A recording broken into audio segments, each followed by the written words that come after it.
Mosasaurs are an extinct group of marine reptiles. They existed across the globe during the Cretaceous and died out during the mass extinction event, which wiped out the dinosaurs. Today we're going to be talking about the Mosasaurus hoffmanii, which was the largest mosasaur ever recorded and likely averaged 39 to 42 feet long.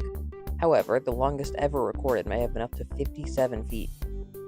It had a streamlined body for moving swiftly through the water, powerful tail fluke for propulsion, flippers to help it control its movements, and very robust, powerful jaws.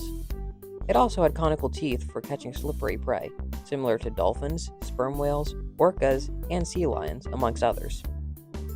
Its body was adapted for quick, short bursts of speed, meaning it was likely an ambush hunter, waiting in one spot for prey to come by and quickly speeding towards it. It has been suggested that the Mosasaurus may have used the sea start method, which is used by a lot of modern fish to help it quickly gain speed. In the Mosasaurus case, it would have been used to quickly accelerate to catch the prey.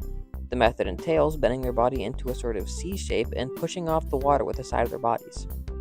According to Prehistoric Planet, a 42-foot long, 12-ton mosasaur could accelerate up to 30 miles per hour in just 1 second. Additionally, getting hit by this would be like getting hit with a semi-truck. Like many modern-day marine predators, many mosasaurs were likely countershaded. It is also likely that mosasaurs gave live birth, evidenced by a fossilized skeleton which contained 5 unborn mosasaurs in its abdomen. Additionally, a skeleton of Charosaurus, an early relative of Mosasaurus, was found with similar unborn young inside. Like other marine reptiles, Mosasaurus did not have gills, so they had to surface for air occasionally. Prehistoric Planet has several excellent segments about the Mosasaurus hoffmanii, which I'd highly recommend watching. On the subject of media appearance, it's also appeared in all 4 Jurassic World movies. However, in these movies it falls victim to the Jurassic Park effect, that being how movies will portray animals incorrectly to make them seem more epic to the audience. Compared to the speculative average of 39 to 42 feet long, the Jurassic World mosasaur was almost double that, at 72 feet long, according to material such as guidebooks and mobile apps. However, it appears even larger in the following movie, with viewer estimates of up to 100 to 120 feet, making it longer than the average blue whale. Also, it appears much more spiky and pointy than it would have been in life. Its scales resemble something like a crocodile, when in reality its scales would have been more smooth like a snake or a larger lizard. Its sizing in the movies is very inconsistent, and overall Jurassic World is not a good representation of the animal. When most people think of large prehistoric marine reptiles, they think of Mosasaurus, Megalodon, and maybe even Leviathan. However, none of these predators would have ever interacted. The Megalodon lived around 40 to 50 million years after the Mosasaurus, coming in tens of million years after the extinction event. Meanwhile, Leviathan was only around 12 to 13 million years ago, around 50 to 60 million years after the Mosasaurus. So the Mosasaurus would have never actually interacted with Megalodon, despite their common association as some of the largest marine predators. Otodus megalodon is thought to have been potentially the largest fish ever, and it's the only animal on this list with gills. Recent studies say their closest living relatives are mako sharks, although it was previously believed to have been a relative of the great white.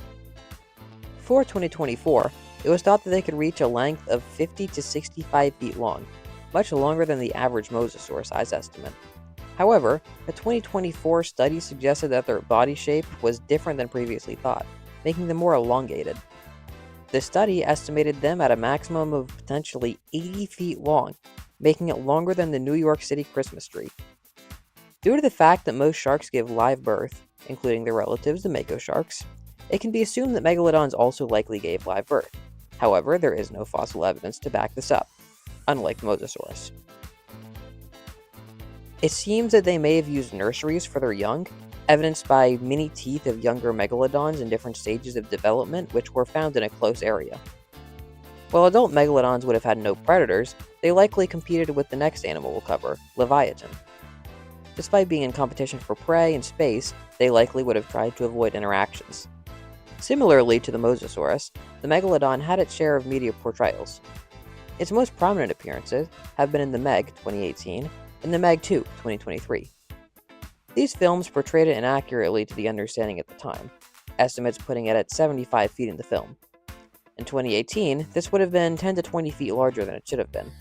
However, its length is a bit more accurate to the current understanding. While the length is a bit more accurate, Its body shape is still to the 2018 understanding, despite it being the current length estimates. It still retains a very similar appearance in the second movie, however it's thought to have been even longer, which would have diminished the little size accuracy the previous movie had. The Leviathan was a massive prehistoric whale which is only really known off a skull and some teeth. These whales would have coexisted with the Megalodon. However, as I said previously, they likely wouldn't have interacted. It's thought to have potentially reached up to 17 meters long, around the same sizes as the Megalodon estimates before the 2024 study. They're in the same superfamily as sperm whales, and the two are quite similar in size. Judging by its skull and other similarities to whales, it's likely that they used echolocation, and its relative, the sperm whale, can produce the loudest sound of any animal. The clicks it uses for echolocation and communication can get up to 233 decibels. 195 to 200 decibels is all it takes to cause lethal injuries to humans. However, there is no evidence that a sperm whale click could kill a human. Echolocation is especially important for sperm whales because they go into the deep ocean, where everything is much darker.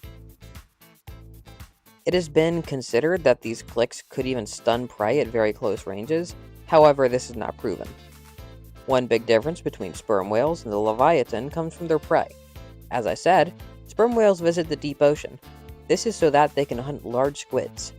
The Leviathan, on the other hand, was more adapted to hunt animals like whales, seals, dolphins, and sharks, hunting near the surface like killer whales. They likely had similarly powerful echolocation, but it probably didn't have as much use, as they hunted in much brighter areas. It has very scarce media appearances, none of which are very mainstream. The only appearances I could find was in the game Jurassic Park Builder, very briefly in Ice Age Continental Drift, and one or two documentary episodes. Their name is based on the mythical sea creature, the Leviathan. Ichthyotitan was an ichthyosaur during the late Triassic period. It is thought to have been the largest marine reptile ever discovered, estimated at double the length of the average mosasaur estimate, or 20 feet longer than the largest estimate for the mosasaur. At 80 feet long, an adult would have likely never had any predators. As with all marine reptiles, this giant would not have had gills, having to return to the surface for air. This animal is incredibly fragmentary, only known off 2 jawbones. However, we can fill in the missing information with what we know from other ichthyosaurs. Though it may be fragmentary, it is still thought to be about comparable in size to the average blue whale. It is thought to have not been a suction feeder, instead using a powerful bite to take down prey. They would definitely have been the apex predator in their ecosystem as far as we know. Just like all the previous animals mentioned, Ichthyotitan gave live birth, evidenced by fossils from other ichthyosaurs which have evidence of it. Similarly to Leviathan, Ichthyotitan's main media appearances are in documentaries, as both are less well known than Mosasaurus or Megalodon. Periocetus colossus was a basilosaurid which lived 39 million years ago, after Mosasaurus went extinct, but before Megalodons came to be. Basilosaurus are relatives to whales, and all known species had teeth. It is estimated to be around 56 to 66 feet long, which is the largest basilosaurid that we know of. This estimate is based off 13 vertebrae, 4 ribs, and a hip bone, which is much less fragmentary than our last animal. Periocetus colossus weight estimates have a wide range of numbers, which could either make it on the level of a sperm whale or the heaviest animal of all time. The initial estimates put it at between 93 to 375 tons.